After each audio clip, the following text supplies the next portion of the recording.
Hi hello నమస్తే welcome back to our channel. ఈరోజు మన రెసిపీ బొరుగుల లడ్డు, వీటిని మరమరాలు కూడా అంటారు కదా. ముందుగా స్టవ్ వెలిగించేసి ప్యాన్ పెట్టుకోవాలి. 250 గ్రామ్స్ బొరుగులు తీసుకున్నాను. వీటిని ఒక 2 నిమిషాలు ఫ్రై చేసుకోవాలి. ఎందుకంటే బొరుగులు మెత్తగా ఉంటాయి కదా, కొంచెం క్రంచీగా అవ్వడానికి 2 నిమిషాలు ఫ్రై చేసుకుంటే సరిపోతుంది.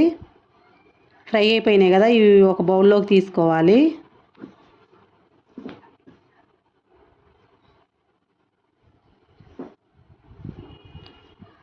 టూ 250 గ్రామ్స్ బొరుగులకి 300 గ్రామ్స్ బెల్లం పడుతుంది.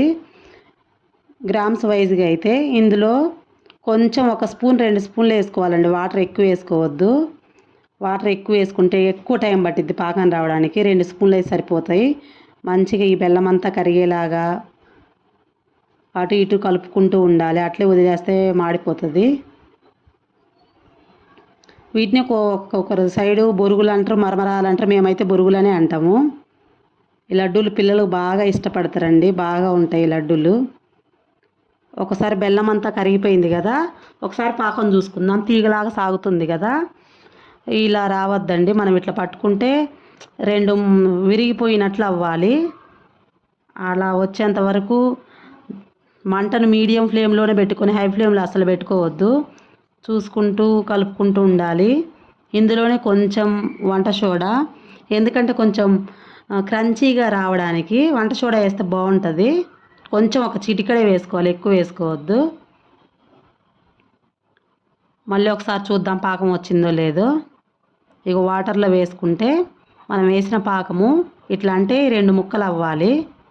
టక్ టక్ అని చప్పుడు కూడా వస్తుందండి. గిన్నెకేసి అట్లా తట్టినాను.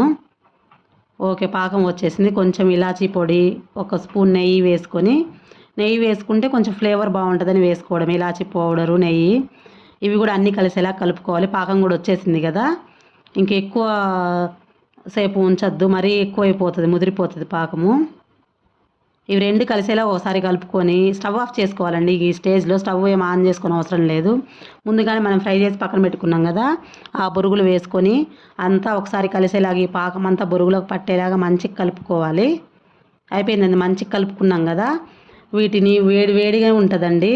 కొంచెం చేతికి కొంచెం వాటర్ తడి అప్లై చేసుకుంటూ తడి చేసుకుంటూ చేయని లడ్డూలాగా చుట్టుకోవాలి. ఆరిపోతే మళ్ళీ లడ్డూలు చుట్టుకోలేము.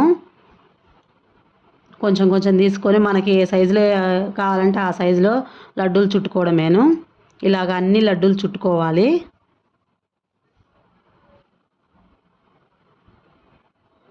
అంతేనండి, చాలా ఈజీ రెసిపీ కదా. పిల్లలు కూడా మంచిగా ఇష్టంగా తింటారు ఈ లడ్డూలు. మా ఇంట్లో ఫేవరెట్ ఈ లడ్డూలు. అన్నీ ఇలానే లడ్డూలన్నీ చుట్టుకోవడమేనండి. ఏం అసలు కష్టమేం కాదు. ఈ రెసిపీ చాలా ఈజీ రెసిపీ. అయిపోయిందండి, మళ్ళీ లడ్డూలు చుట్టుకోవడం అయిపోయింది. ఈ రెసిపీని ఇంట్లో ఒకసారి ట్రై చేయండి. ఎలా వచ్చిందో కామెంట్ చేయండి. నచ్చితే లైక్ చేయండి, షేర్ చేయండి. నెక్స్ట్ రెసిపీతో మళ్ళీ కలుద్దాం. సబ్స్క్రైబ్ చేసుకోవడం మాత్రం మర్చిపోవద్దు.